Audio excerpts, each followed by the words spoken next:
Hello everyone, welcome again to our YouTube channel इनके maths. आज की वीडियो में दोस्तों मैं फिर से ICAR टेक्नीशियन का जो पेपर हुआ था टेक्निकल असिस्टेंट के लिए 28 फरवरी को, उसका जो थर्ड शिफ्ट है उसको मैं सॉल्व करने वाला हूँ। ठीक है, थर्ड शिफ्ट में मैथ के जो भी क्वेश्चन आए हैं, टोटल 25 क्वेश्चन आए हैं, उसमें से सभी क्वेश्चन को मैं सॉल्व करने वाला हूँ। और जो क्वेश्चन सेम होंगे किसके जैसा, जो प्रीवियस मैंने शिफ्ट सॉल्व किया है, जैसे 28 फरवरी का फर्स्ट और सेकंड शिफ्ट मैंने सॉल्व किया है, तो अगर उससे मिलता जुलता कोई क्वेश्चन हुआ और वो इजी टाइप का भी हुआ तो उसको मैं स्किप कर दूंगा, पहले ही बता रहा हूँ। और वो एज अ होमवर्क मैं आपको प्रोवाइड कर देता हूँ कि आप उसको सॉल्व करो और उसका आंसर कमेंट बॉक्स में कमेंट कर दो। तो कुछ लोग हैं जो कमेंट करते हैं और बाकी लोग तो नहीं करते हैं। ठीक है, फिर भी चलो कोई बात नहीं, आप जरूर से पहले वो दोनों शिफ्ट का सॉल्यूशन देख लीजिए।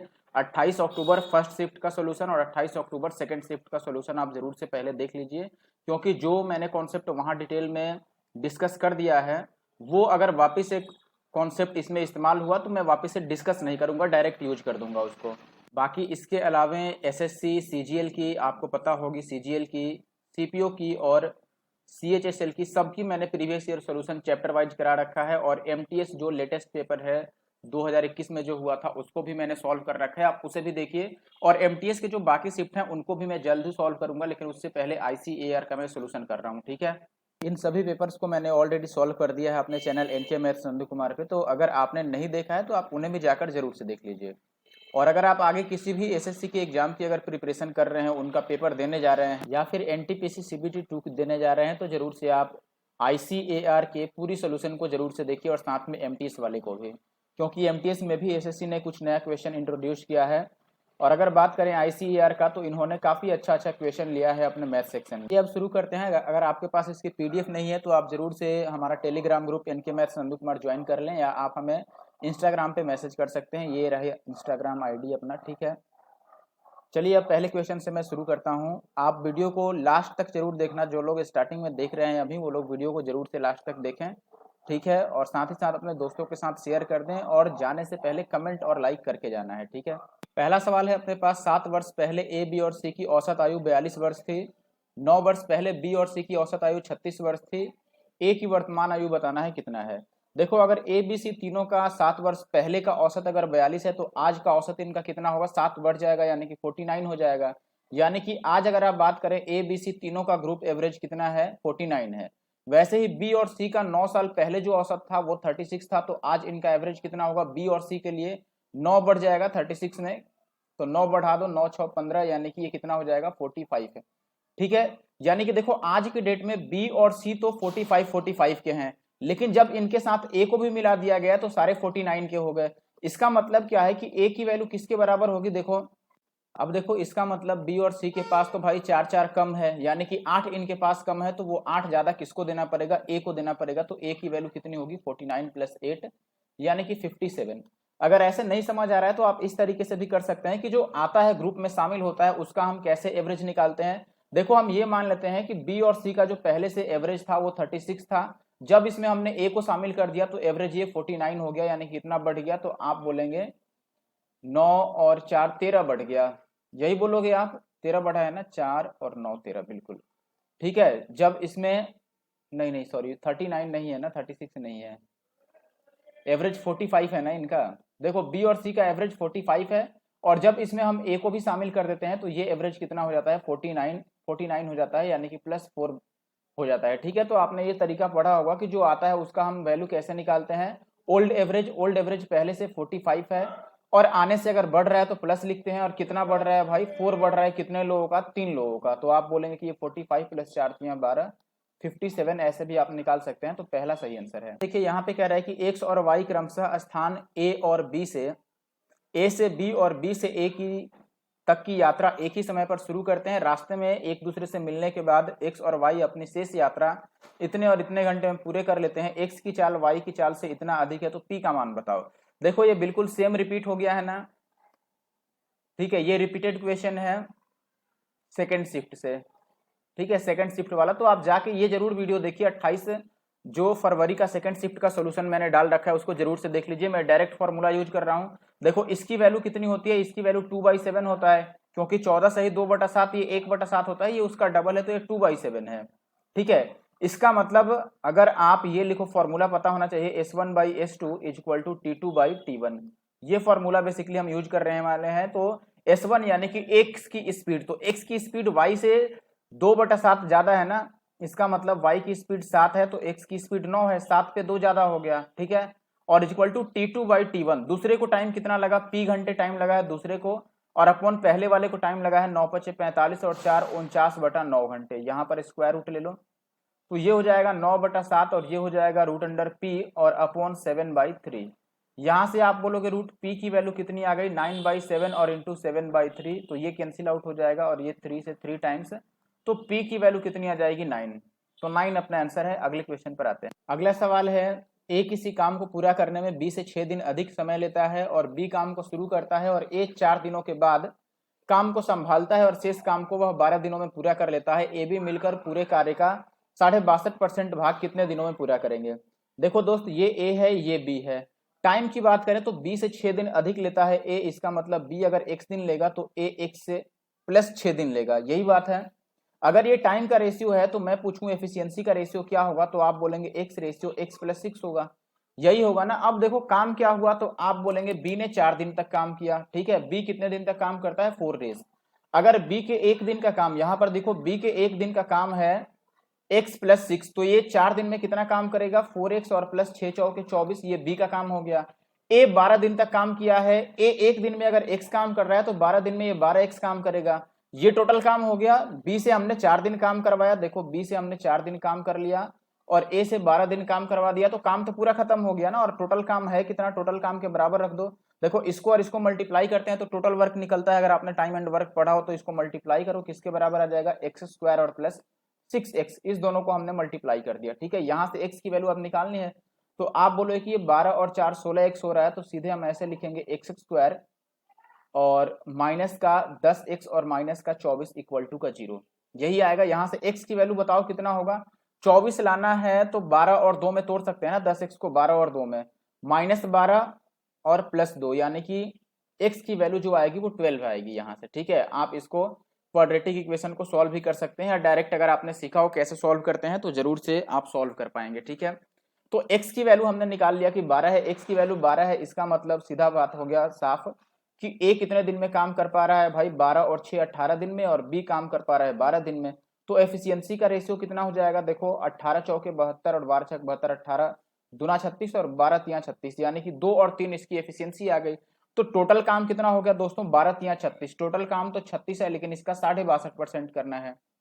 62.5% का मतलब कितना हुआ, 62 दूना 124 और एक 125/200, इतना है। 36 का इतना काम करना है, ये 62.5% हो गया। और काम किसे करना है, ए और बी दोनों को मिलकर, तो दोनों से डिवाइड कर दो, 3 और 2 5 से डिवाइड कर दो, बस ये 5 से कट जाएगा कितनी बार में दोस्तों, 25 बार में, और ये 25 से कटेगा 8 बार में।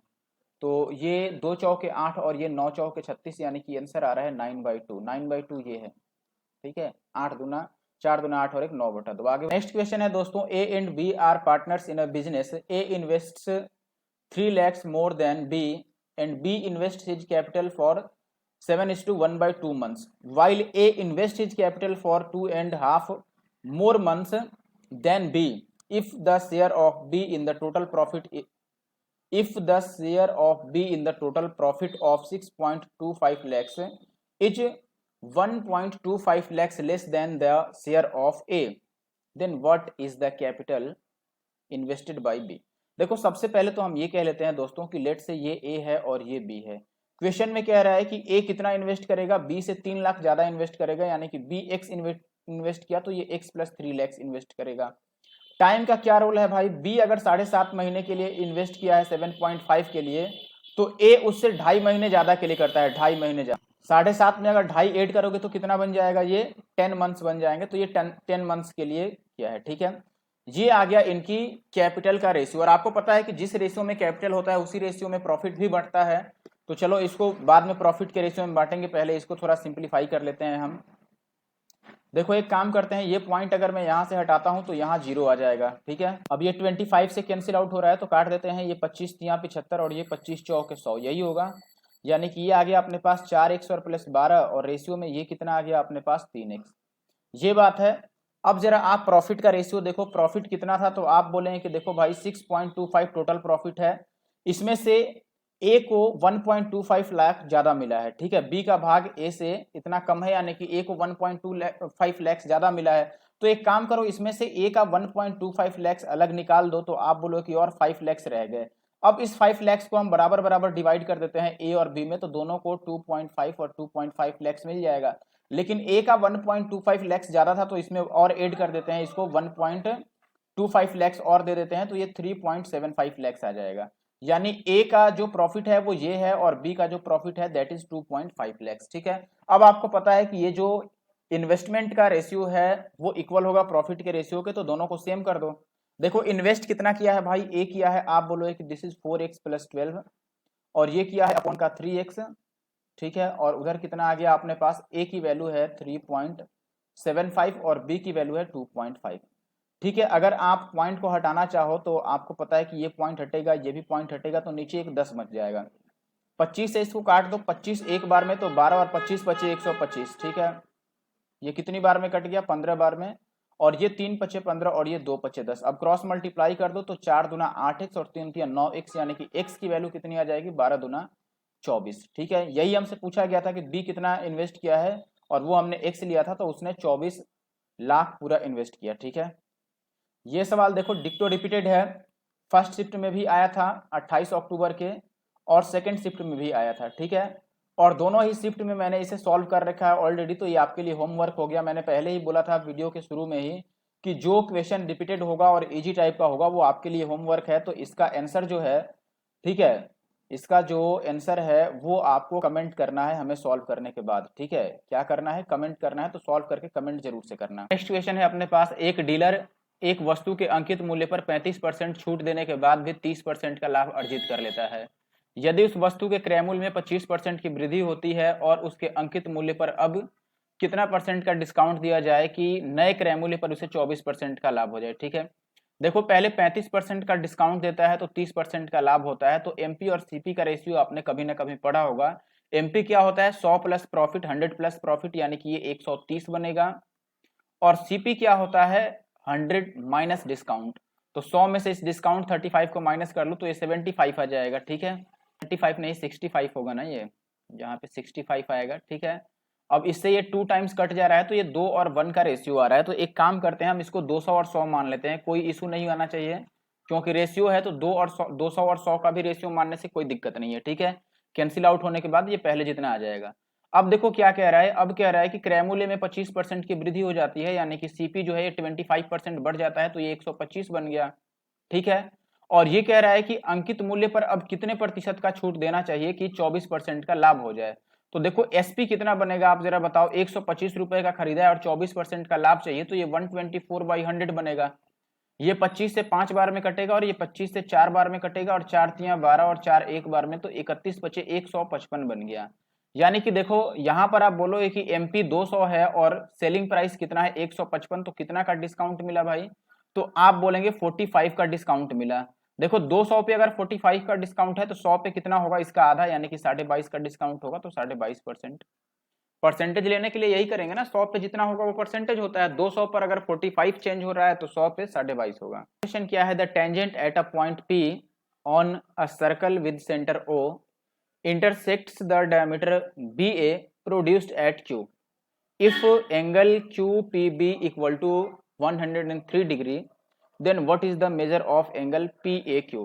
अच्छा देखो पहले हम नाम लिख देते हैं, सेंटर O है इसका, तो हम ये सेंटर O मान लेते हैं, और पॉइंट P पर टेंजेंट खींचा गया है, तो ये पॉइंट P हो गया जिस पर खींचा गया है टेंजेंट।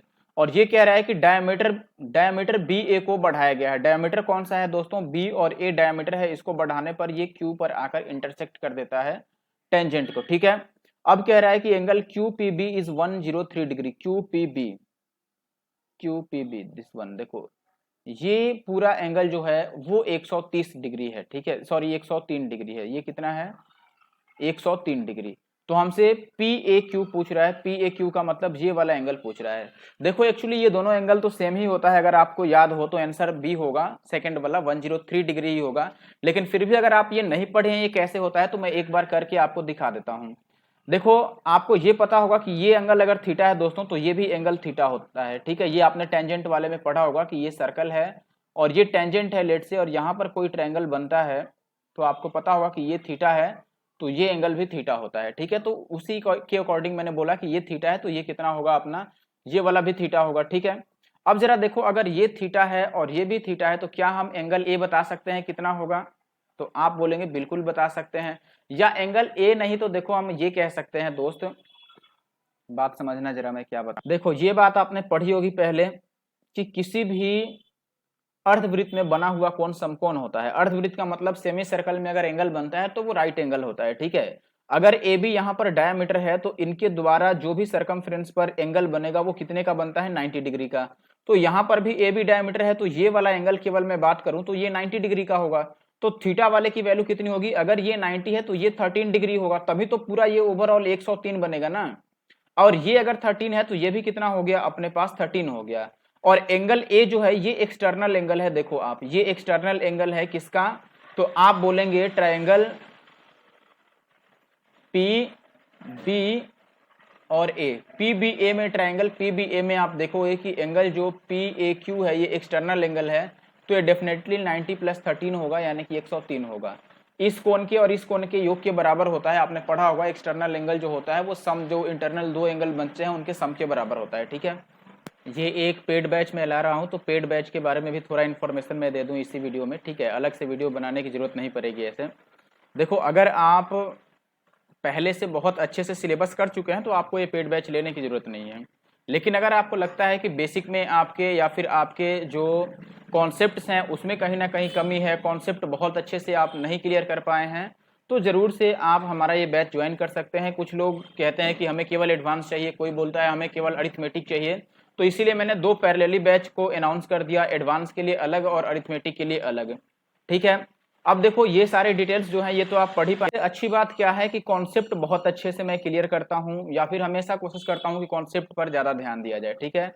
जो कॉन्सेप्ट्स हैं बहुत अच्छे से और बहुत डिटेल में मैं करवाता हूं, और उनके डायरेक्ट शॉर्टकट्स जो बन सकते हैं वो भी मैं बताता हूं कि देखो ये कॉन्सेप्ट है और डायरेक्ट शॉर्टकट क्या है इसके लिए, ठीक है। बाकी जो कैलकुलेशन है, कैलकुलेशन पर बहुत ज़्यादा काम करते हैं हम लोग, ठीक है। तो कैलकुलेशन के लिए आपको टेंशन नहीं लेना है अगर आप पेड बैच ले रहे हैं तो। बाकी कंटेंट सारे अपडेटेड होंगे, जो भी टीसीएस द्वारा पेपर लिए गए हैं पिछले 2 सालों में उनका चैप्टर वाइज आपको वेटेज मिल जाएगा, चैप्टर वाइज कितने क्वेश्चन पूछे गए हैं, और चैप्टर वाइज आपको पीडीएफ भी मिल जाएगी। जैसे अगर एसआईसीआई की बात करें तो स्पेशल कंपाउंड इंटरेस्ट में क्या क्वेश्चन आया पिछले 1-2 सालों में, चाहे एसएससी ने पेपर लिया हो या फिर आईसीएआर लिया हो या एनवीएस लिया हो, जो पेपर टीसीएस कराई है तो उसने किस तरह का क्वेश्चन किस चैप्टर से पूछा है वो सारा क्वेश्चन हम डिस्कस करेंगे, ठीक है। अच्छे से कॉन्सेप्ट करने के बाद क्वेश्चन को डिस्कस करेंगे, ठीक है। एक और अच्छी बात यह है कि आप कभी भी डाउट पूछ सकते हैं, ठीक है। रेगुलर डाउट सेशन तो रहेगा ही, लेकिन आप टेलीग्राम के थ्रू कभी भी डाउट हमसे शेयर कर सकते हैं, ठीक है। स्पेशल पेड बैच वाला टेलीग्राम अलग होता है तो आप कभी भी उसमें डाउट हमसे क्लियर कर सकते हैं। ये बात है अगर आप चाहते हैं कि एक बार सिलेबस बहुत अच्छे से हो जाए तो आप जरूर से बैच को ज्वाइन कर लीजिए, ठीक है। बार बार सिलेबस पढ़ने से अच्छा है कि एक बार सही से सिलेबस पढ़ें, उसका नोट्स बनाएं और उसके बाद क्या करें कि अच्छे से प्रैक्टिस करें, ठीक है। तो प्रैक्टिस के लिए भी हम बहुत अच्छा काम करते हैं। वैसे यूट्यूब पर तो बिल्कुल लेटेस्ट क्वेश्चन की प्रैक्टिस कराते ही कराते हैं, लेकिन कोर्स में भी बहुत अच्छी प्रैक्टिस आपको और अच्छे क्वेश्चन मिल जाएंगे। हर एक चैप्टर्स की आपके नहीं भी तो कम से कम 300 क्वेश्चन की पीडीएफ जरूर मिलती है मिनिमम, हर एक क्वेश्चन की, हर एक चैप्टर की आपके प्रैक्टिस के लिए, और वो भी लेटेस्ट क्वेश्चन जो आए हुए रहते हैं, ठीक है। ऐसा नहीं कि कोई भी क्वेश्चन कहीं पर ला के रख दो, कैट का क्वेश्चन ला के और रख दो एमटीएस में, ऐसा नहीं, बिल्कुल जो रेलेवेंट क्वेश्चन होते हैं वो। और ये किसके किसके लिए है, आप देखोगे कि अरिथमेटिक वाले में हमने बैंक को भी लिख लिया है क्योंकि बैंकिंग की अरिथमेटिक भी सेम रहती है, लेकिन एडवांस वाले में आप जहाँ पर एडवांस आता है उन्हीं एग्जाम्स को कवर करते हैं हम, ठीक है। वैलिडिटी आप देख पा रहे हैं हर एक के लिए 3 मंथ, सॉरी ड्यूरेशन 3 मंथ्स की है लेकिन वैलिडिटी है 6 मंथ्स की, ठीक है। यानी कि कोर्स 3 महीने तक चलेगा, रन करेगा। पैरेलली है तो 3-3 महीने ही दोनों चल पाएंगे, ठीक है। और दोनों के लिए अलग अलग से 6 महीने आप यानी कि आप कर सकते हो, ठीक है। एक्सेस कितने दिनों तक कर सकते हो आप कोर्स को, 1 ईयर तक एक्सेस कर सकते हो, डाउनलोड करके देख सकते हो, लाइव भी देख सकते हो, ठीक है। तो आप इस साल अगर किसी एसएससी या फिर किसी और एग्जाम्स की प्रिपरेशन कर रहे हैं, इस साल पेपर देने वाले हैं या फिर नेक्स्ट ईयर आप पेपर देने की सोच रहे हैं, तो जरूर से पेड बैच ज्वाइन कर लीजिए। फीस हमने अपने हिसाब से काफ़ी मिनिमल फीस रखा है। जैसे आप देखेंगे कि यहाँ पर अलग अलग अगर आप देखते हैं तो 699 ये रेट है आपके अलग एडवांस के लिए, और 699 रेट है यही अरिथमेटिक के लिए। दोनों का एक अगर आप एक साथ लेते हैं दोनों तो आपको 1099 का पड़ेगा, यानी कि लगभग 1100 रुपए में आपको ये पड़ जाएगा। दोनों अगर दोनों एक आप अलग अलग लोगे या फिर किसी एक को लेगे तो ये लगभग 700 रुपए का पड़ेगा। एक साथ बाई करोगे अगर आप अरिथमेटिक और एडवांस दोनों को तो आपको लगभग 1100 1099 का पड़ेगा। ठीक है, और 17 मार्च के बाद ये फीस भी बढ़ जाएगी, 200 रुपए लगभग हर एक पर इंक्रीज हो जाएंगे। तो अगर आप 17 मार्च यानी कि कल से पहले ले लेते हैं तो बहुत अच्छी बात है, और नहीं लेना तो कोई बात नहीं, लेकिन आप जो चैनल पे मैं करा रहा हूँ ये भी देखते रहो। अगर आप पहले से बहुत अच्छे से सिलेबस कर चुके हो, बिल्कुल कॉन्फिडेंट हो अपने कॉन्सेप्ट्स को लेकर, तो कोई डाउट नहीं, आप अच्छा काम कर रहे हो। लेकिन अगर आप अभी तैयारी शुरू ही कर रहे हो या अच्छे से कॉन्सेप्ट आपने नहीं किया है, सिलेबस अच्छा से नहीं किया है, तो जरूर से ज्वाइन कर लें। ठीक है, चलिए अब आगे बढ़ते हैं और क्वेश्चन पे आ जाते हैं।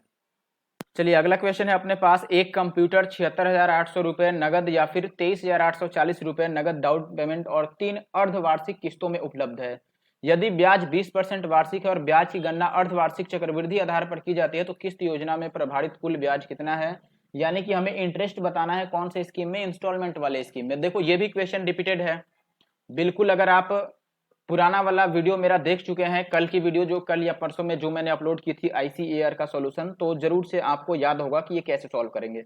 बस अंतर इतना है कि यहाँ पे ये अर्धवार्षिक बोल दिया, यानी कि सेमी एनुअली बोल दिया। अब देखो अगर सेमी एनुअली बोल दिया तो आपको पता है कि रेट हाफ होगा। रेट हाफ होने का मतलब 20% को आप 10% लेंगे, 10% का मतलब 1/10, यही हुआ। और 3 समान, देखो किस्त भी अर्धवार्षिक है, यहां पर ध्यान दीजिएगा कि जो इंस्टॉलमेंट है वो भी हाफ ईयरली है, यानी कि 6 महीने पर ही आपको किस्त जमा कर देना है। तो आप बोले हैं कि पहली बार अगर ये 10 लिए होंगे आप तो 6 महीने बाद ये 11 आपको पे करना होगा। ऐसे ही फिर से 6 महीने बाद ये 100 से 121 बनेगा और अगले 6 महीने बाद 3 किस्त देना है ना, तो 1000 से कितना बनेगा 1331, जो कि 11 का क्यूब है। अब आपको पता है कि हर एक बार किस्त सेम है, तो किस्त सेम करने के लिए इसे 11 से और इसे 11 का स्क्वायर यानी कि 121 से मल्टीप्लाई करना होगा। तो वैसे ही ये भी 121 से मल्टीप्लाई होगा, ये भी 11 से मल्टीप्लाई होगा। तो ये आपका कितना बन रहा है, देखो ये बन रहा है आपका दोस्तों 121 पे 0, ये वैल्यू बन रहा है 1100 और ये वैल्यू बन रहा है आपका 1000। तो टोटल जो बकाया राशि है, ठीक है, या प्रिंसिपल आप जिसको कह सकते हो, वो कितना बन गया। तो आप इन सबको अगर ऐड करते हो तो ये बनेगा दोस्तों 3310 रुपए। और टोटल जो इंस्टॉलमेंट आप पे कर रहे हो यानी कि अमाउंट दे रहे हो, 3 बार इंस्टॉलमेंट दे रहे हो, 1331 1331 1331, यानी कि इसका 3 टाइम्स दे रहे हो। तो ये 3 का 3 और 3 तिया 9 और 13 तिया 39, यानी कि इतना हम पे कर रहे हैं 3993। देखो उधार कितना बकाया है 3310 रुपए, लेकिन पे कर रहे हैं इतना, तो कितना कितना इंटरेस्ट हम दे रहे हैं, सीआई कितना पे कर रहे हैं, इसको माइनस कर लो। ये आ जाएगा 3, 9 में से 1 जाएगा 8, 8 आएगा और 6 आएगा, 683 आएगा। तो आंसर 683 का मल्टीपल होगा। या यहाँ से आप डायरेक्ट कह सकते हो कि देखो अगर 76,800 रुपए में से 23,840 हमने दे दिया तो कितना बाकी रह गया, बकाया राशि कितना रह गया, डेब्ट कितना है बताओ, माइनस कर लो। तो आप बोलोगे देखो भाई 0, 10 में से 4 जाएगा 6, ये 8 बच गया, तो ये 17 में से 8 जाएगा 9, 9 बच गया अपने पास, और ये 2 और 5, 5260 बचा। हमारे यहाँ जो बकाया है वो है 3310। तो आप बोलोगे 3310 की वैल्यू कितनी हो गई, 52,960। तो हमें बतानी है 683 की वैल्यू कितनी होगी, 683, एक मिनट, 683 की वैल्यू। देखो ये 6 टाइम्स हो रहा है तो ये भी 6 टाइम्स होगा, यानी कि लास्ट में 8 आएगा, और सब में लगभग लास्ट में 8 है। तो हम एक काम कर लेते हैं, डीएस यूज कर लेते हैं। लास्ट में सबके 8 है तो हम डीएस अप्लाई कर लेते हैं। देखो अगर डीएस लगाना है तो आपको यहाँ पे पहले डीएस देखना पड़ेगा, 3 और 3 6 और 1 7। लेफ्ट साइड में अगर डीएस 7 है तो राइट साइड में हम क्या करते हैं 4 से मल्टीप्लाई करते हैं। देखो डिजिटल सम का भी अपना यूज है। अब देखो यहाँ पर कैलकुलेशन कितना बड़ा है, उससे अच्छा है कि आप डीएस यूज कर लो। ठीक है, हमने डीएस यूज कर लिया, 4 से मल्टीप्लाई करना है, और यहाँ पर आप देखोगे कि 6 और 3 तो 9 गया, तो बस 8 से मल्टीप्लाई करना है यहाँ पर। तो देखो पहले इनका डीएस निकाल लो, 9 को तो ले नहीं सकते, 5 और 2 7 और 2 9, यानी कि यहाँ भी 4 बचेगा। तो 4 चौके 16, तो डीएस यहाँ पे 7 आ गया, और ये कितना था 8 बचा था, तो 8 गुना में 7 56, 56 का मतलब 6 और 5 11, डीएस कितना आ गया 2।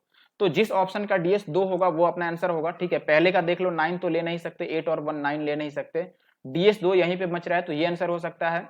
इसमें देख लो 8 और 1 9 8 4 12, यानी कि 3 आ रहा है, 8 और 1 9 8 7 15, 6 आ रहा है, 9 हटा दो 8 1 9 6, ये भी नहीं होगा।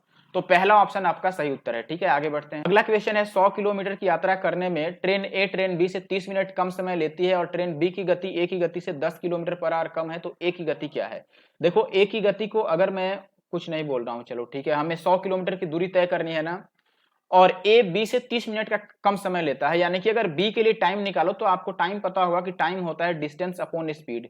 डिस्टेंस 100 चलना है और बी के लिए स्पीड क्या है, बी का स्पीड ए से 10 कम है। यानी कि हम ये कह सकते हैं बी का जो स्पीड है ये ए से 10 कम है। ये बी के लिए मैंने लिख दिया टाइम, और माइनस इसमें से अगर ए का टाइम हम माइनस करें, ए भी 100 किलोमीटर चलता है ए की स्पीड से, तो दोनों के टाइम का जो गैप है वो 30 मिनट यानी कि आधे घंटे का है। ठीक है, अब बताओ ए का मान क्या हो सकता है। या तो आप इसको सॉल्व कर लो क्वाड्रेटिक बना के, या ऑप्शन के थ्रू ट्राई कर लो कि ऑप्शन कौन सा रखें कि एक फिट बैठ जाए। तो देखो मैं पहले ये प्रीफर करूंगा कि ए को वही नंबर लेंगे जो 100 को डिवाइड कर दे। या तो वो 100 को ऐसे एग्जैक्ट डिवाइड कर दे ए ही, या फिर उसमें से 10 माइनस करें तो डिवाइड कर दे। तो आप देखेंगे कि देखो 60 एक पॉसिबिलिटी है, अगर 60 रखेंगे तो उसमें से 10 माइनस करने से वो इसको डिवाइड कर देगा। अगर मैं 60 रखता हूं तो ये कितना बचेगा, ऊपर 100 और यहाँ 50 और प्लस ये सॉरी माइनस 100/60 बचेगा। लेकिन आपको ये भी पता है कि नीचे अगर 6 है तो यहाँ पर नीचे 2 आने की संभावना कम है, क्योंकि अगर 6 है तो यहाँ पर नीचे 3 आ जाएगा एलसीएम में। तो ये अभी हम इसको नहीं ले सकते। देखो अब अगर हम बात करें 40 की, तो 40 तो लेंगे नहीं क्योंकि ये तो 100 को काटेगा नहीं, और अगर इसमें से 10 माइनस करें तो भी ये नहीं काट पाएगा 100 को, ये भी नहीं लेंगे। 50 अपना आंसर हो सकता है। अब किसी एक को फाइनल आपको चेक करना पड़ेगा, या तो पहले को चेक कर लो या आखिरी को चेक कर लो। तो पहले वाला ही हम पूरा चेक कर लेते हैं। ये 1/2 है, सॉरी 2 है पूरा तरह से, और ये 0 कट गया तो ये 10/6 है, यानी कि 6 दूना 12, 12 में से 10 गया तो ये 2/6 आ गया। ये 1/3 आ रहा है ना, जो कि पॉसिबल ही नहीं है, हमें तो 1/2 चाहिए। तो ऑप्शन 4 सही आंसर है। आगे बढ़ते हैं। नेक्स्ट क्वेश्चन है अपने पास, the base of a right pyramid is a square, यानी कि जो बेस है एक राइट पिरामिड का वो स्क्वायर है, whose diagonal is 20 centimetre, the height of the pyramid is 20 centimetre, the lateral surface area of the pyramid. देखो pyramid का अगर लेटरल सरफेस एरिया बताना, अब लेटरल सरफेस एरिया के लिए पिरामिड में फॉर्मूला क्या होता है दोस्तों, एल एस ए कैसे निकालते हैं, ये होता है half into perimeter of base. एक मिनट यार, कहाँ लिख रहा है, half into perimeter of base, यानी कि आधार की परिमिति और गुना का तिर्यक ऊंचाई। ठीक है, तिर्यक ऊंचाई जिसको आप एल बोलते हैं, स्लांट हाइट। ठीक है ना। अब देखो यहां पर क्या क्या गिवन है आपको, बेस का पेरीमीटर चाहिए तो ये तो 1/2 हो गया, और बेस का पेरीमीटर, बेस क्या है यहां पर वर्ग है, तो वर्ग का पेरीमीटर कितना होगा आप बता दो। वर्ग का परिमाप 4 इंटू भुजा, तो पहले भुजा निकाल लो। देखो वर्ग का विकर्ण अगर 20 है, यानी कि √2 इंटू ए 20 है, तो ए की वैल्यू कितनी आ जाएगी, इससे ये √2 टाइम्स कटेगा, यानी कि ए की वैल्यू 10√2 आ गई। ए की वैल्यू 10√2 आ गई तो ये 40√2 हो गया, और इंटू का एल। एल कैसे निकालें, आपको पता है कि एल कैसे निकलता है, √अंडर अब देखो यहां पर पहले बात समझ लो कि ये यहां पर एल कैसे निकलेगा। देखो यहां पर है क्या, एक्चुअली में ये कह रहा है कि एक इसका जो आधार है यानी कि बेस है वो क्या है, एक वर्ग है। ठीक है, और इसमें ये अपनी हाइट हो गई, देखो हाइट में सही से ड्रॉ कर देता हूं, ये अपनी हाइट हो गई, और ये जो हो गया ये एल की वैल्यू हो गया। ध्यान से बात समझना अब जरा।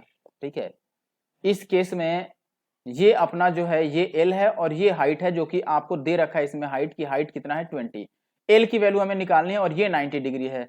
अब आप देख लो अगर ये पूरी साइड जो है ये 10√2 है, तो ये कितना होगा, ये 5√2 होगा, और एल की वैल्यू अब निकाल सकते हैं हम, दिस इज √h², h 20 है तो 20 का स्क्वायर 400, और प्लस ये 5√2 का स्क्वायर यानी कि 25 दूना 50, तो ये कितना आ गया 450। ठीक है, 450। 450 को आप क्या लिख सकते हैं, 9 गुना में 9 × 5 = 45 और गुना में 10, और इसको आप बोल सकते हैं 9 गुना में 5 और गुना में 5 गुना 2। तो यहां से हम बोलें कि 9 का वर्गमूल 3 हो जाएगा, और 5 5 यहाँ 15√2 आ गया, तो एल की वैल्यू अपने पास 15√2 आ गया, यहां पर हम रख सकते हैं 15√2। अब इस √2 और इस √2 से ये 2 कट गया, तो 15 चौके 60 यानी कि 600 अपना आंसर आएगा। Option A is the correct answer. सवाल देखिए, कह रहा है कि ए किसी काम को 20 से 40% अधिक कुशलता से कर सकता है, और सी का जो एफिशिएंसी है वो 20 से 25% कम है। एक साथ वो 20 दिन में काम को पूरा कर सकते हैं, 20 से मिलकर उसका 2/3 काम कितने दिन में पूरा करेंगे। देखो अगर एफिशिएंसी की बात करें आप ए बी सी के लिए, तो आप बोले कि देखो ए बी से 40% ज्यादा है और सी बी से 25% कम है, तो बी को अगर हम 100 मान लें दोस्तों, तो ए बी से 40% ज्यादा है यानी कि ये 140 हो जाएगा, और सी जो है वो बी से 25% कम है यानी कि ये 75 हो जाएगा। ठीक है, अब इनका अगर रेशियो ले लें तो ये 5 से कट सकता है दोस्तों। ठीक है, 5 से काटोगे तो ये 5 दूना 10 और 5 × 8 = 40, और ये 20 × 25 100, और ये 15 × 5 = 75, ये इनकी एफिशिएंसी का रेशियो हो गया।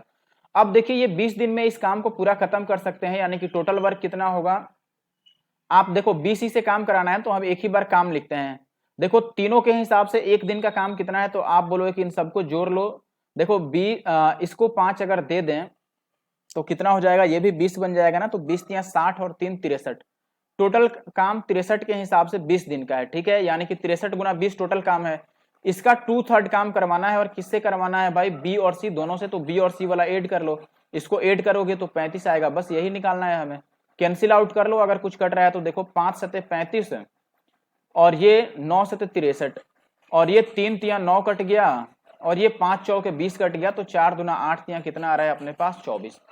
नेक्स्ट क्वेश्चन देखिए, अपने पास डीआई का क्वेश्चन आ गया। क्वेश्चन क्या है यहाँ पर, ये कह रहा है कि the average production of sugar in 15, 17 and 19 is approximately what percentage of the total export of sugar in 15, 16 and 18। अच्छा देखो पहले हम एवरेज निकाल लेते हैं। एवरेज प्रोडक्शन कितना है, ठीक है, एवरेज उत्पादन कितना है, औसत उत्पादन यानी कि प्रोडक्शन, ये हम निकालें तो ये बोल रहा है देखो 15 में, 17 में और 19 का एवरेज बताओ। 15 में 300 है, 17 में कितना है 420 और 19 में है 450। सबको जोड़ दो तो 4 4 8 और 3 1150 हो गया। ये 1150 नहीं 1170 हो गया। और इसका एवरेज बताना है तो तीन संख्याएं हैं, 3 से डिवाइड कर दो तो ये 39 यहाँ कट जाएगा, यानी कि 390 आ गया ये। अब देखो टोटल ये एक्सपोर्ट बोल रहा है। एक्सपोर्ट किस में भाई बोल रहा है, ये देखो एक्सपोर्ट बोल रहा है 15 में, 16 में और 18 में। 15 का 200 है, 16 का है 280 और 18 का कितना है 260। तो 2 तिया 600, 740, ये कितना बन गया 740। तो हमें ये बताना है कि ये 390 740 का कितना परसेंट है, तो डायरेक्ट लिख लो 390 यानी कि 39, 740 यानी 74 का कितना परसेंट है, जीरो हमने कैंसिल आउट कर दिया। अब देखो ये एक्चुअली में यहाँ से कट तो नहीं रहा है, तो इसके लिए हम अप्रोक्सीमेशन ही यूज कर लेते हैं, ठीक है। इसको मैं 39 ही रहने देता हूँ, ठीक है, और इस 74 को मैं 75 कर देता हूँ, एक बढ़ा देता हूँ क्योंकि मुझे पता है एक बढ़ाने से कट जाएगा। 3 से 25 बार में कटेगा, ये 4 से 25 बार में कटेगा, और ये 3 से 13 या 39, तो ये 13 चौके लगभग 52% आ रहा है। और आपको पता है कि नीचे वाली वैल्यू डिनोमिनेटर को हमने थोड़ा सा इंक्रीज कर दिया है। अगर डिनोमिनेटर इंक्रीज होता है तो एक्चुअल जो वैल्यू आती है वो थोड़ा कम आता है, यानी कि जो एक्चुअल आंसर होगा वो 52 से हल्का सा ज्यादा होगा, 52 पॉइंट समथिंग आएगा। तो वो ऑप्शन ए में है, तो ऑप्शन ए जो है ये इसका सही आंसर है, ठीक है, थोड़ा सा ऊपर 52 से, पहला ऑप्शन सही है, ठीक है। क्वेश्चन देखिए, बहुत अच्छा क्वेश्चन है। ये भी कह रहा है कि मान लीजिए x वो सबसे छोटी संख्या है जिसे 16, 24, 30, 36 और 45 से भाग करने पर हर एक स्थिति में शेषफल 4 आएगा, ठीक है। अब ये कह रहा है कि x अगर 28 से विभाज्य है और x और 3193 का जो महत्तम समापवर्तक है यानी कि HCF है वो y है, तो y के अंकों का योग क्या होगा, यानी कि सम ऑफ डिजिट ऑफ y, ये बताना है हमें, सम ऑफ डिजिट्स ऑफ y। अच्छा देखो यहां पर अगर आप इसको बेसिक से करने चले, ठीक है, अगर आप सोच रहे हो कि एग्जामिनर यहाँ पर कोई भी ट्रिक यूज नहीं किया है और बेसिक से सॉल्व करें तो बहुत टाइम आपका वेस्ट होगा। टाइम तो वेस्ट होगा ही होगा, साथ में आपका क्या जाएगा दोस्तों, आप हो सकता है कि सॉल्व ना हो फिर नर्वस हो जाएं और अगले क्वेश्चन भी 1 2 3 गलत कर दें ऐसे, ठीक है। तो ऐसे क्वेश्चन में आपको पहले ये देखना चाहिए कि क्या कोई ट्रिक यहाँ पे अप्लाई हो सकता है, एग्जामिनर ने क्या ट्रिक लगाया होगा। तो देखो अगर सबसे पहले मैं आता हूं यहाँ पर, अगर सॉल्व करना है तो आपको क्या करना होगा, पहले x की वैल्यू निकालनी होगी, फिर वो 28 से भी कटना चाहिए, इसको भी ध्यान में रखना पड़ेगा, फिर x और इसका HCF निकालोगे, फिर आपको y मिलेगा और y के अंकों का योग लिखोगे। सबसे पहली बात मैं कह रहा हूं कि x का और 3193 का अगर HCF चाहिए तो HCF इनका वही नंबर होगा जो इनमें कॉमन होगा। देखो x में और इसमें क्या कॉमन हो सकता है, इसको हम क्या करते हैं पहले ब्रेक करते हैं। देखो ये 31 से कट रहा है, 31 एक बार में 0 और 31 3 जा 93, तो इतना इंटू 31 है।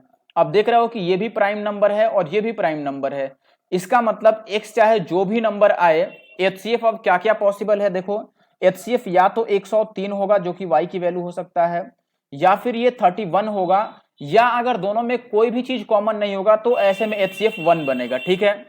यानी कि HCF आने की पॉसिबिलिटी क्या है, 3 है। पहला तो कि 103 आ जाए, या फिर 31 आ जाए, या फिर 1 आ जाए। अब देखो अगर 1 आएगा तो जो डिजिट सम होगा ये भी 1 होगा, अगर 34 आया तो 4 होगा, और अगर 103 आया तो भी 4 होगा, यानी कि हमारा आंसर 4 होगा या फिर 1 होगा। इन दोनों को इसमें तो 4 ही आ रहा है, तो आंसर 4 या 1 होगा, और 1 तो ऑप्शन में है ही नहीं, तो 4 ही होगा ये, ठीक है। अब आगे बढ़ते हैं, और अगले क्वेश्चन पर आते हैं। नेक्स्ट क्वेश्चन है, एक समूह के कुछ व्यक्तियों का औसत वजन 68 था जब 73.4 केजी औसत वजन वाले पांच व्यक्ति समूह में शामिल होते हैं और 65.5 केजी औसत वजन वाले 8 व्यक्ति समूह को छोड़ देते हैं, तो व्यक्तियों का औसत वजन जो है वो 1.175 केजी इंक्रीज हो जाता है। तो प्रारंभ में समूह में व्यक्तियों की संख्या कितनी थी?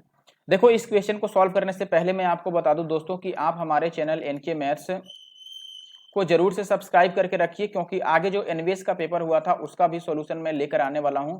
इसका जो आंसर की है वो 18 मार्च को आने वाला है। अगर 18 मार्च को आ जाता है तब तो जरूर हम अगले दिन से ही इसका भी पेपर सॉल्व करने लगेंगे, ठीक है। और तब तक मैं कोशिश कर रहा हूं कि जो आपका आईसीएआर है इसका मामला जो है वो खत्म कर दूं, इसको जल्दी से सॉल्व कर लूं। तो और जो शिफ्ट रह गए हैं जल्दी ही बैक टू बैक मैं सॉल्व करने वाला हूं। आप जरूर से हमारे चैनल एनके मैथ्स को सब्सक्राइब कर ले, इंस्टाग्राम पे हमें फॉलो कर लें और साथ ही साथ टेलीग्राम ग्रुप को ज्वाइन करके रखें, ठीक है। वहां पे आप डाउट भी अपना पूछ सकते हैं, तो टेलीग्राम ग्रुप को जरूर से ज्वाइन कर लें। चलिए अब इसको सॉल्व करते हैं। देखो, पहले ग्रुप का एवरेज कितना था? 68। जो लोग आ रहे हैं वो कितना लेकर आ रहे हैं? 73.4 लेके आ रहे हैं। तो कितना एक्स्ट्रा लेके आ रहे हैं? तो आप बोलेंगे कि दोस्तों 2 और 3 5, यानी कि 5.4 ये एक्स्ट्रा लेके आ रहे हैं। कितने भाई लोग? 5 लोग। ये इतने एक्स्ट्रा ला रहे हैं तो इससे जो एवरेज होगा उसमें वृद्धि आएगी, बढ़ेगा एवरेज। जाने वाले लोग कितना लेके जा रहे हैं? 65.5 लेके जा रहे हैं, जबकि ग्रुप का एवरेज तो 68 ही है। तो कितना कम लेके जा रहे हैं? तो आप बोलेंगे 2.5 कम लेके जा रहे हैं, ठीक है। उतना कम लेके जाने का मतलब कि एवरेज 2.5 अब बढ़ेगा, ठीक है। कितने लोगों के हिसाब से? 8 लोगों के हिसाब से, क्योंकि 8 लोग इतना कम लेकर के गए हैं। तो ओवरऑल जो इंक्रीज होना है वो कितना होगा? इसको गुना कर लो, 5 × 5 = 25 और 5 × 4 = 20, 27 आ गया। और ये 25 × 8 = 200 यानी कि 20, यानी कि ओवरऑल 47 का इंक्रीज होना था। एवरेज में कितना बढ़ना चाहिए था? 47 केजी बढ़ना चाहिए था एवरेज। लेकिन एवरेज बढ़ा कितना बताओ? आप बोले कि ये 1.175 बढ़ा है। इसका मतलब आदमी एक ही नहीं है भाई, आदमी एक से ज्यादा है। और कितने लोग हैं भाई? नंबर कैसे निकलेगा? तो आप बोलेंगे 47 के बदले में कितना इंक्रीज हुआ है? 1.175। बस ये कैलकुलेट कर लो, तो ये 47 पर 000 आ जाएगा और नीचे 1175। 7 5 12 और 2 14 डीएस अगर मैं यूज कर दूं, देखो 7 5 12 और 12 और 2 14, यानी कि नीचे का डीएस 5 आ रहा है, तो ऊपर बस 2 से मल्टीप्लाई कर लो। 7 दूना 14 और 4 दूना 8 और 1 9, 9 तो लेते नहीं, यानी कि डीएस 4 आएगा। देखो किस में होगा? ये तो 8 है, ये 6 है, 4 3 7 है। अरे यार, डीएस 4 आना चाहिए था, सही निकाल रहे हैं ना। नीचे 5 है, 7 5 12 1 13 और 1 14, 4 1 5, ऊपर 7 4 11 है और 2 से मल्टीप्लाई भी करना है ना, तो डीएस 4 आएगा बेसिकली, ठीक है। अभी 2 से ये इसका डीएस भी लेना था ना। ये देखो, ये जो अपना 47 है इसका डीएस कितना आ रहा है? 7 4 11 2 आ रहा है, और यहाँ पे एक 2 है, तो 2 दूना 4 डीएस 4 आना चाहिए। तो 4 किस में आ रहा था? अपना 4 आ रहा था हमारे पास, लेकिन 4 तो किसी में नहीं आया। 4 किसी में नहीं आ रहा है, लगता है हमने कहीं मिस्टेक कर दिया, लेकिन कैलकुलेशन और सारी चीजें तो ठीक ही है। What was the number of persons in the group initially? अच्छा, ये स्टार्टिंग का पूछ रहा है, स्टार्टिंग का। एक मिनट, हम लोग गलत कर रहे हैं। देखो, अभी ऐसे केस में जो आंसर आएगा ना वो अभी के टाइम पे कितने लोग हैं ये आएगा, लेकिन क्वेश्चन में हमसे पूछ रहा है कि शुरू में कितने लोग थे। अब जरा ध्यान से समझना कि गलती कहां पर हो रही थी, मैं फिर से बता देता हूं आपको। देखो, यहां तक तो हमने सही सॉल्व किया था, इसको कैंसिल आउट करो। अब अगर ये कट पाए तो ये देखो, ये 25 से कट सकता है ना, 25 से काट देते हैं इसको। 25 से काटोगे 25 चौके 100, 25 से 175, और ये 25 चौके 100, ये भी कट जाएगा, ठीक है। ऊपर एक जीरो और था, और ये 47 से 47 कट जाएगा, एक जीरो और था, तो ये कितना आ जाएगा? 40। यानी कि ये अभी 40 लोग हैं, ठीक है। कब? जब 5 लोग गए और 8 लोग आए, तब 40 लोग हैं। देखो, गए तो 5 लोग लेकिन आए 8 लोग, यानी कि 3 लोग अब बढ़ गए हैं। बात समझ आ रहा है कि नहीं? 8 लोग गए हैं, सॉरी 5 लोग आए हैं, 5 लोग आए यानी कि प्लस का 5, 8 लोग चले गए, यानी कि 3 लोग अभी भी पहले से कम है। यानी कि जो ये 40 आया है ये अभी के टाइम का आया है, और पहले इससे 3 लोग ज्यादा थे, यानी कि पहले कितने थे? 43 पीपल्स थे। तो ये सी वाला अपना सही आंसर है। सही से बात समझना, 40 लोग कब हैं? जब 5 आए और 8 चले गए। तो सही लाने के लिए आप क्या करोगे? उल्टा कर लोगे। 40 में 5 आए हैं तो 5 को भेज दो, और 8 गए हैं तो 8 को ला दो, बस यही तो होगा। तो 43 होगा। ये क्वेश्चन होमवर्क के तौर पर मैं छोड़ रहा हूं, क्योंकि ऐसा क्वेश्चन मैंने फर्स्ट शिफ्ट और सेकंड शिफ्ट में सॉल्व कर दिया है। तो आप फर्स्ट और सेकंड शिफ्ट अगर देख चुके हैं तो जरूर से इसको सॉल्व करके आंसर कमेंट बॉक्स में कमेंट कीजिए, ठीक है। डरना नहीं है आपको, और ये नहीं कि अरे सर आप तो पूरा क्वेश्चन करवा नहीं रहे हो, आप आधे क्वेश्चन को तो हम लोग पे ही छोड़ दे रहे हो। तो भाई मेरे इस टाइप का हर एक टाइप का जो भी क्वेश्चन मैं होमवर्क के लिए दे रहा हूं, ऐसा क्वेश्चन मैंने ऑलरेडी ICAR का जो एग्जाम 28 फरवरी को हुआ था उसके फर्स्ट शिफ्ट के सोल्यूशन में मैंने ऐसा क्वेश्चन कर दिया, और सेकंड शिफ्ट के सोल्यूशन में भी ऐसा क्वेश्चन है। तो 2 क्वेश्चन ऑलरेडी मैंने बहुत अच्छे से डिस्कस करके किया है, तब आपके लिए ये होमवर्क दे रहा हूं, ठीक है। जरूर से सॉल्व करके और आंसर कमेंट बॉक्स में कमेंट करना। अगर प्रोसेस भी आपका कमेंट हो पाए तो वो भी कर। अब ये क्वेश्चन देखो, ये क्वेश्चन डिक्टो सेम ही है बिल्कुल। एक बार अगर आपको साफ साफ नहीं दिख रहा हो तो मैं लिख के दिखा देता हूं कि क्या है क्वेश्चन। ये है 34 - 24√2, और यहां पर आपको 4 लिखा गया है, और इंटू का है 4 + 3√2, ठीक है। ये क्वेश्चन है आपके पास, और ये पूरा तरीके से मुझे याद है बिल्कुल। पिछला जो शिफ्ट था सेकंड शिफ्ट, उसमें बिल्कुल सेम क्वेश्चन आया था, और आंसर भी अभी भी सेम ही आ रहा है। देखो ये माइनस है ना, तो इसकी वैल्यू कितना आया था, 4 - 3√2 आया था, जो यहां पर है। बस यही आएगा, इतना इंटू इतना निकाल लो। अब कैसे आएगा ये मत पूछना, इसके लिए आपको सेकंड शिफ्ट वाला सॉल्यूशन देखना पड़ेगा, ठीक है। अब देखो ये a - b है, ये a + b है, तो रूट के अंदर हम a² - b² लिख लेते हैं। 4 का स्क्वायर 16, और माइनस ये देखो 3 √2, 3 3 9 2 18, 9 दूना 18 आ रहा है अंदर। बेसिकली हमें गैप लेना है, ठीक है। a - b और b - a से फर्क नहीं पड़ता, तो अंदर 2 आएगा, √2 अपना आंसर होगा। ये मत समझना कि -√2 क्यों नहीं हुआ, ठीक है, क्योंकि हम माइनस कॉमन ले लें तो कोई फर्क नहीं पड़ता है। बस इसी को तो चेंज करना है, 3√2 को पहले लिख दो और 4 को बाद में लिख दो, बस हो गया। a + b, a - b, minus common भी ले लोगे तो कोई बात नहीं है, ठीक है ना। बेसिकली a² - b² दोनों का हमें गैप लेना है, ठीक है। ये ही उल्टा आ गया है, ठीक है, ये आप सही कर लेना अपना, ठीक है। ये पहले बाद में वाला। ये क्वेश्चन देख लो। अब यहाँ पर क्या करना है, आपको रिकरिंग हटाना है। तो रिकरिंग कैसे हटाते हैं आपको ये तरीका पता होना चाहिए कि देखो अगर इसका रिकरिंग हटाते हैं दोस्तों इस वाले का, तो क्या लिखेंगे। ये है अपने पास 1.05 पे रिकरिंग है। रिकरिंग हटाने के लिए आप 1 को पहले अलग लिख लो, और 0.5 वाले को हम क्या लिखेंगे, देखो ऊपर 5 और माइनस, जिस पे रिकरिंग नहीं है उसको तो हम माइनस करते हैं। तो देखो 0 पे रिकरिंग नहीं है तो 0 को माइनस करेंगे, और अपॉन में जिस पे रिकरिंग है उसके लिए 9 लिखते हैं, और जिस पे रिकरिंग नहीं है उसके लिए 0 लिखते हैं। तो 0 पे रिकरिंग नहीं है तो ये 0 बनेगा। यानी कि बेसिकली ये 1:5/9 बन रहा है, तो 9 5 14 बटा ये 9 बन गया, ठीक है। और अगर 0 पॉइंट इसकी बात करें तो ये तो आप इजिली लिख लोगे। अब चलो सॉल्व भी कर लेते हैं। ये जो वैल्यू है ये वाला, इसको हम क्या लिखेंगे कि ये 14/9 आ गया। 14/9 नहीं, 1 मिनट, ये 90 था ना नीचे। बेसिकली यहाँ पे ये तो माइनस करके ऊपर 5 ही बचेगा और नीचे 90 बचेगा, तो 90 और 5 95/90 ये आ रहा है, ठीक है। ये नहीं, तो आप देखो कि ये 95/90 आ गया, और इंटू का इसको क्या लिखोगे आप 0.95 को, और 95 पे रेकरिंग है तो ये 95/99 बनेगा, तो यहाँ चेंज हो जाएगा 99/95, और गुना का इसका वैल्यू भी निकाल लो। ये कितना आएगा, देखो ये कितना है 0.409, और 09 पे रेकरिंग है तो ऊपर आप लिखोगे 409, और जिस पे रेकरिंग नहीं है 4 पे तो इस 4 को माइनस कर दोगे, और नीचे देखो इस 2 डिजिट पे रेकरिंग है तो 2 बार 9 लिखोगे, और जिस पे रेकरिंग नहीं है उसके लिए 0 लिख देंगे। तो ये आ जाएगा 405/990। तो यहाँ पे लिख लो 405/990। अब देखो कि इससे ये कट जाएगा 10 बार में, और इस 95 से ये 95 कट जाएगा। 9 से अगर इसको आप काटो तो 9 चौके 36, 9 पचे 45, और ये 9 पचे 45 और 2 पचे 10, यानी कि ऊपर 9 आ गया और नीचे कितना आ गया 20 आ गया, तो ये 0.45 बनेगा, ठीक है। ये आंसर होगा। क्वेश्चन है कि एक मोटरसाइकिल की कीमत एक कार की कीमत से 60% कम है। मोटरसाइकिल की कीमत में यदि 40% की वृद्धि और कार की कीमत में 10% की कमी हो जाए तो 4 कार और 5 मोटरसाइकिलों की कुल कीमत में कितने प्रतिशत की वृद्धि या कमी होगी, ये बताना है। देखो ये मोटरसाइकिल हो गया, और ये कार की कीमत से 60% कम है, इसका मतलब ये 100 है, तो ये कितना है दोस्तों 40 है। यानी कि आप अगर काटो तो ये 2 से 20 बार में कटेगा, और ये 5 से 20 बार में कट जाएगा, तो इसको 50 और इसको मैं 20 मान लेता हूँ, कोई इशू नहीं है।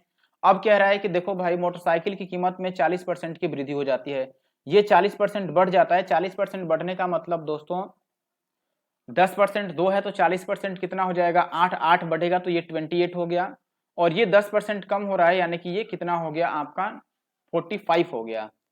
50 का 10% 5 होगा, तो 5 कम करने से ये 45 हो गया। अब कह रहा है कि देखो कितनी भाई 4 कारों की कीमत और 5 मोटरसाइकिल की कीमत।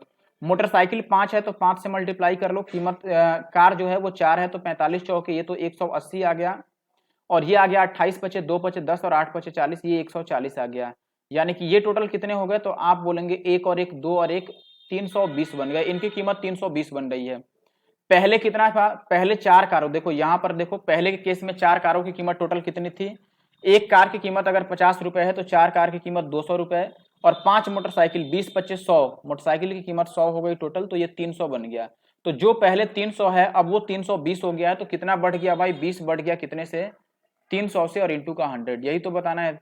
तो ये 2 जीरो से 2 जीरो और 20/3 का मतलब 6 सही 2/3% वृद्धि हो रही है ना, बढ़ रहा है, तो ये आंसर होगा। अगला सवाल देखिए, एक दुकानदार गलती से एक वस्तु को उसके वास्तविक विक्रय मूल्य से 32% कम मूल्य पर बेचता है और पाता है कि उसे वास्तविक विक्रय मूल्य की तुलना में 67.20 रुपीज कम प्राप्त हुए हैं। यदि वस्तु को वास्तविक विक्रय मूल्य पर बेचने पर उसे 40% का लाभ प्राप्त होगा तो वस्तु का क्रय मूल्य बता दो।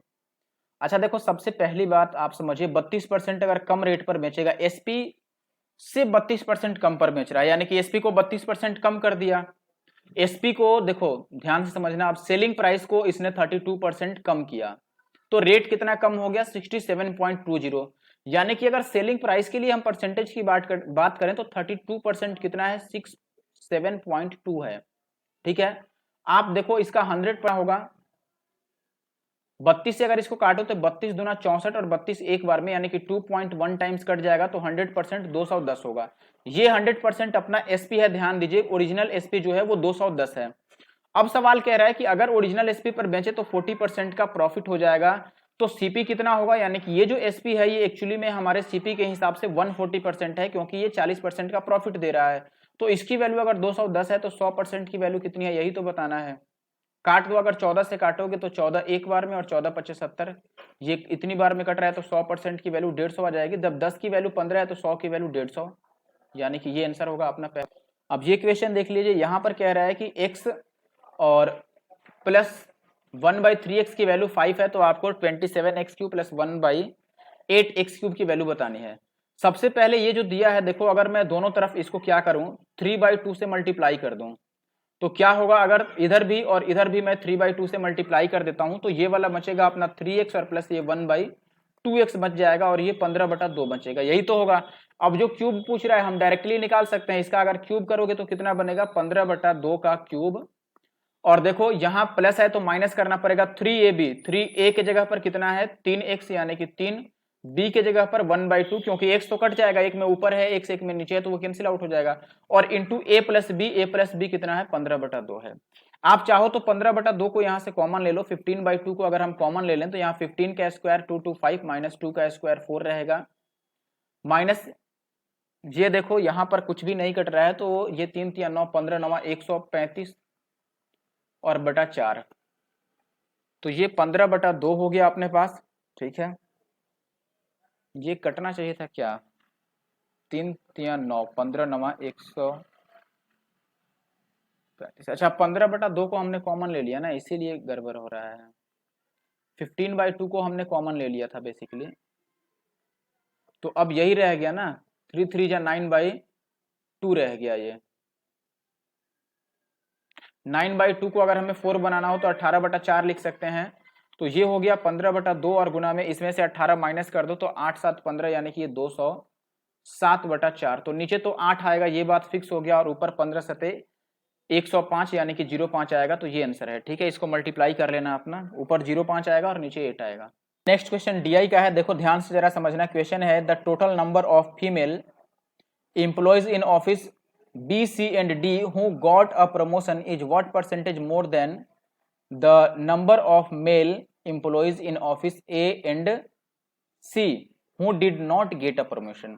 देखो हिंदी में ये लाइन आप साथ में मत पढ़ना, क्योंकि ये लाइन एक्चुअली इस डायग्राम के ऊपर होना चाहिए था, ग्राफ के ऊपर, ये ग्राफ के बारे में है, आपको क्वेश्चन यहाँ से रीड करना है। ठीक है, देखो B, C, D में जिनको प्रमोशन मिला है वैसी फीमेल्स, तो अगर आप B, C, D को देखते हो, B, C, D में नंबर ऑफ फीमेल्स जिनको प्रमोशन मिला, देखो ये जो डायग्राम है ये प्रमोशन पाने वालों का परसेंटेज दिखा रहा है, मेल और फीमेल का, ये डायग्राम टोटल नंबर दिखा रहा है मेल और फीमेल का। ठीक है, कि किस कंपनी में कितने मेल और फीमेल हैं, सॉरी हाँ कितने मेल और फीमेल हैं। तो सबसे पहले अगर बी की बात करें, कंपनी बी में कितने फीमेल हैं, तो आप बोलोगे कि बी में फीमेल कितने हैं 250, और 250 में से कितना परसेंट भाई प्रमोट हो गई है 60%, तो 250 का 60% कितना हो गया 150, यानी कि ये तो 150 आ गया बी के लिए। ठीक है, फिर बात करते हैं सी के लिए। सी में कितनी महिलाएं हैं, तो सी में 400 महिलाएं हैं, ठीक है। और सी में से प्रमोशन कितने को मिला है, 55% का। तो 400 का 55% कितना हो जाएगा, 55 गुना में 4 यानी कि 5 चौक के 20 और 5 चौक के 20 यानी कि 220। तो ये हो गई। डी की बात करते हैं तो डी में 450 महिलाएं हैं और कितना परसेंट को मिला है प्रमोशन, 30% को। 450 का 30% निकालना है। 450 का अगर 10% निकाले तो 45, तो 30% उसका 3 गुना यानी कि 135, यही होगा। अच्छा हाँ, गड़बड़ हो रहा है, महिलाओं की संख्या यहाँ पर अलग है ना, 1 मिनट। तो यहाँ पर एक्चुअली में महिलाओं की संख्या ये है, डी वाले में जो नंबर ऑफ फीमेल्स है वो 550 है, तो ये 3 से मल्टीप्लाई करोगे 165 बन जाएगा। सबको ऐड कर लो, 100, 200, 300 और एक 400, 450, 470 और 30 और ले लेंगे तो 500, 500 ये 25 आ गया, 535 सॉरी। तो ये 535 आ गया, ठीक है ना। अब देखो अगर हम बात करें दूसरे में कह रहा है कि ए और सी में जितने मेल्स को नहीं मिला, ए और सी का देख लो भाई। ए और सी में, ए में कितने मेल हैं, ए में 250 मेल हैं और ए में 42% को अगर मिला है प्रमोशन, तो नहीं कितनों को मिला, 58% को। तो देखो 250 का अगर 58% निकालना है, इससे अच्छा है कि 580 का हम 25% निकाल दें। तो 580/4 कर लो, 4 से भाग कर दोगे, 14 चौका 56 और 5 चौके 20 यानी कि 145। तो ये आ गया अपने पास, ठीक है। और प्लस अगर सी की बात करें तो सी में मेल कितने हैं, तो सी में मेल हैं अपने पास कितने, 500। और सी में जो देखो 45% लोगों को प्रमोशन मिल गया है सी में, अगर आप देखते हो तो सी में 45% लोगों को प्रमोशन मिला है, तो 55% को नहीं मिला होगा। तो 500 का 55% कितना होगा, उससे अच्छा है कि 550 का हम 50% निकाल दें। तो 550 का अगर 50% निकालो तो 500 का आधा 225 और 25 और 200 ये 75 हो गया, ठीक है। दिस इज 2, 7 एंड 5 दोनों को ऐड कर लो तो ये 5, 5, 10, 7, 4, 11 और 12 और 3 और 1, 4 यानी कि ये 420 आ गया बस। तो 420 से ऊपर वाला कितना परसेंट ज्यादा है, यही तो बताना है यहाँ पर, कितना परसेंट ज्यादा है बताओ। 535 जो है वो 420 से कितना ज्यादा है, 80 और 35, 8, 3, 11 यानी कि 115 ज्यादा है किससे, 420 से, और इंटू का 100। What percentage more than the number, हाँ बस यही निकालना है। चलो तो ये 0 से 0 कट गया और ये कट जाएगा अपने पास, अब कटेगा ही नहीं लग रहा है, अब नहीं कटेगा। तो या तो आप इसको डिवाइड कर लो या अप्रोक्सीमेट आंसर निकाल लो। अगर अप्रोक्सीमेट निकालना चाहते हो आप तो 42 तो कटेगा नहीं किसी चीज से, ठीक है। इसको ऐसे ही छोड़ सकते हैं हम, अब ऐसे ही डिवाइड ही कर देते हैं, ठीक है। तो ये कितना बन रहा है अपने पास, 115 और 0 और अपोन का 42। अब देखो ये 42 दूना 84 कटेगा तो आपके पास बचेगा कितना, 16 और 15 31 और 0, तो 4 सत्ते 28 लगभग 7 टाइम्स कटेगा। तो 27 से जो शुरू होने वाला है वो अपना आंसर होगा ऑप्शन 3। अगला क्वेश्चन है अपने पास, in a triangle angle A is 90 degree, A B equal to 6 centimetre, A C equal to 8 centimetre, a square D E F G is drawn inside the triangle with side FG along BC and E and D on sides AB and AC respectively, what is the length of side of the square। देखो ये कह रहा है कि जो दोस्तों यहाँ पर A जो है इस ट्रायंगल का वो 90 डिग्री है, ठीक है। A कितना है हमारे पास 90 डिग्री, तो फिर इसको मैं B और इसको C बोल देता हूँ, ठीक है ना, कोई इशू नहीं है। अब कह रहा है कि इसके अंदर एक वर्ग बनाया गया है DEFG यानी कि एक स्क्वायर बनाया गया जिसमें FG जो है वो BC के समपाती है, ठीक है। यानी कि F और G BC पर है, मान लो इस पर F है एक पॉइंट पे और एक पॉइंट पे क्या है अपना G है, यहाँ पर F है, ठीक है। और ये भी कह रहा है कि E जो है वो AB पर है और D जो है वो AC पर है, D जो है वो AC पर है, ठीक है। और यहाँ पर क्या है अपने पास E है। इनको मिलाकर कह रहा है कि एक स्क्वायर बना दिया गया, तो हमने मिला दिया इनको, ठीक है, और मिला के एक स्क्वायर बन गया। तो इस स्क्वायर का साइड बताना है हमें कि इसका साइड अगर x है तो x की वैल्यू कितनी होगी। देखो अगर आपको डायरेक्ट फॉर्मूला नहीं याद है तो ऐसे केस में दो बातें आपको याद रखनी चाहिए। एक थी जो कि ये छोटे छोटे ट्रायंगल बन रहे हैं, ये वाला ट्रायंगल, ये ट्रायंगल और ये ट्रायंगल और एक पूरा ट्रायंगल एबीसी, ये चारों ही ट्रायंगल क्या होते हैं, समरूप होते हैं यानी कि सिमिलर होते हैं। तो यहाँ से या तो आप सिमिलरिटी यूज कर सकते हैं, समरूपता का नियम जिसमें भुजाएं समानुपाती होती हैं, ठीक है, या फिर आप डायरेक्ट फॉर्मूला यूज कर सकते हैं कि जो स्क्वायर का साइड आएगा x ये होता है p into B into H upon P square plus B square और प्लस का पी बी। इसमें p और b क्या है, p अपना परपेंडिकुलर है जो कि इस क्वेश्चन में 6 दिया है, 6 नहीं 8 दिया है, बी कितना है, अपना बेस है जो कि यहाँ पे कितना दिया है 6, और एच क्या है, हाइपोटेनस। देखो 3 4 5 को डबल कर रहे हैं ना, तो ये 10 आएगा। 3 4 5 ट्रिपलेट का डबल डबल है, तो हमने भी डबल कर दिया। ये वैल्यू कितनी आ जाएगी, देखो ऊपर पी का मान 8, बी का मान 6 और इंटू का 10, और नीचे पी स्क्वायर 8 का स्क्वायर 64 और 6 का स्क्वायर 36, 100 और 8 6 48, यानी कि ये इतना आ गया। 4 से काट दें तो ये 2 चौके 8 और ये 4 से हमने काटा है ना, 4 दिया 12 और 4 सत्ते 28, यानी कि नीचे 37 आ रहा है। तो ये एक ही ऑप्शन में है, ऑप्शन सी ये आंसर होगा, क्योंकि 37 तो प्राइम नंबर है, अब कटेगा ही नहीं। आगे बढ़ते क्वेश्चन है, साधारण ब्याज की एक निश्चित प्रतिशत वार्षिक दर पर निश्चित राशि 4 साल में इतना और 6.5 साल में इतना हो जाती है, तो ब्याज की वार्षिक दर बताइए। देखो जब 2 बार टाइम दिया है तो दोनों टाइम का गैप ले लो, 6.5 साल में से 4 साल घटाओगे तो 2.5 साल आ जाएगा। तो 2.5 साल के लिए जो इंटरेस्ट मिलता है वो कितना मिलता है, देखो 19,116 में से 16,956 को माइनस कर लो, तो ये माइनस करके कितना आ जाएगा आपका 21,600 आ जाएगा। 2.5 साल के लिए अगर इतना इंटरेस्ट है तो हर एक साल के लिए कितना हुआ, इसको काटो, पॉइंट हटा दोगे तो यहाँ 0 आ जाएगा, और ये 25 से कट जाएगा, 25 चौके 100, तो 16 चौके 64 और 2 चौके 8, यानी कि देखो 8640 रुपए आ गए। कितने टाइम के लिए दोस्तों, 1 साल के लिए। ठीक है, अगर 1 साल के लिए वैल्यू ये है तो हमें कितना के लिए निकालना है, यहाँ पर सही निकालना है हमने, 21,600 आने वाला था। एक बार चेक कर लेते हैं, 6 में से 6 जाएगा, ओहो गलत हो गया, 1 मिनट, हमने माइनस ही गलत कर दिया है यहाँ पर, फिर से माइनस कर देते हैं, कोई बड़ी बात नहीं है। देखो ये 6 में से 6 जाता तो 0 बचता, फिर 11 में से 5 जाता तो कितना बचता 6, और यहाँ पर बचता हमारे पास कितना दोस्तों 0, तो 10 में से 9 जाता 1, और यहाँ बचता 8, 8 में से 6 जाता 2, इतना आ रहा था बेसिकली। तो भी 2.5 से काटोगे तो ये 0, 25 चौके 100 आ ही जाएगा, 16 चौके 64 और 4 दूना 8, एक की वैल्यू इतनी आ गई, और हमें 4 साल की बतानी है। तो 4 साल के लिए अगर हम निकाल लें तो ये 4 चौके 16 का 6 और 6 चौके 24 और 1 25 और 8 चौके 32 और 2 38, सॉरी 34, तो 3 4 और 5 6 आ गया। ये 4 सालों के लिए इंटरेस्ट हुआ केवल।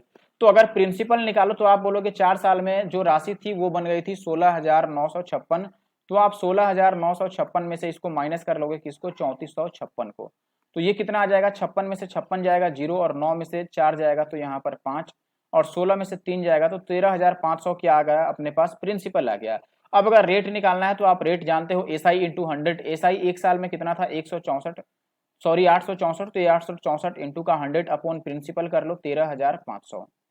आप ये मत बोलना कि टाइम भी होता है, टाइम 1 साल होगा क्योंकि हमने 1 साल वाला यहाँ पर इंटरेस्ट लिया है। काट दो, ये 2 0 से 2 0, 15 से कट जाएगा, 15 से 9 बार में, तो 8 4 12 6 18, 15 से 9 बार में, 9 से ही काटते हैं बेसिकली 15 बार में, और 9 से इसको काटो 9 9 81, ठीक है, और बचेगा कितना अपने पास 9 6 54, तो ये 15 से काटोगे 15 6 का 90 और 15 चौके 60, 6.4% आ रहा है, ये आंसर है। आज का आखिरी सवाल आ गया है, एक टावर के शीर्ष पर 4 मीटर ऊंचा एक खंभा लगा हुआ है, जमीन पर स्थित एक बिंदु से देखे जाने पर खंभे का शीर्ष का उन्नयन कोण जो है वो 60 डिग्री है, और टावर के शीर्ष से देखे जाने पर अवनमन कोण 45 डिग्री है। टावर की ऊंचाई बता दो कितनी है।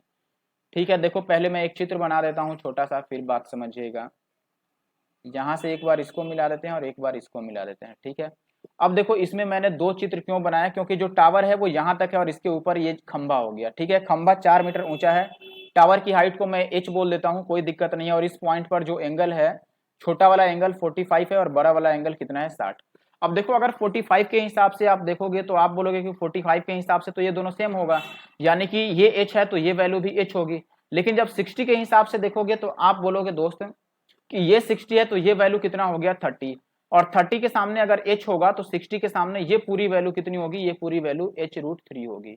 तो h√3 में से अगर h को माइनस कर देंगे तो 4 आ जाएगा, यानी कि h इंटू √3 माइनस 1 की वैल्यू कितनी आ गई 4, तो h की वैल्यू कितनी आ गई 4 इंटू √3 प्लस 1 और बाई 2। हमने डायरेक्ट परिमेकरण कर दिया, ये नीचे जाएगा तो रेशनलाइज करेंगे, 2 से काट दो 2 दूना 4, तो ये आ जाएगा 2 इंटू √3 और प्लस का 1, यानी कि ये आंसर सही होगा ऑप्शन सी, ठीक है, 2 इंटू √3 प्लस 1। ठीक है, तो वीडियो कैसा लगा जरूर से मुझे कमेंट करके बता देना। वीडियो को देखने के लिए धन्यवाद, thank you for watching the video, ठीक है। लेकिन लाइक और कमेंट जरूर करके जाना है आपको।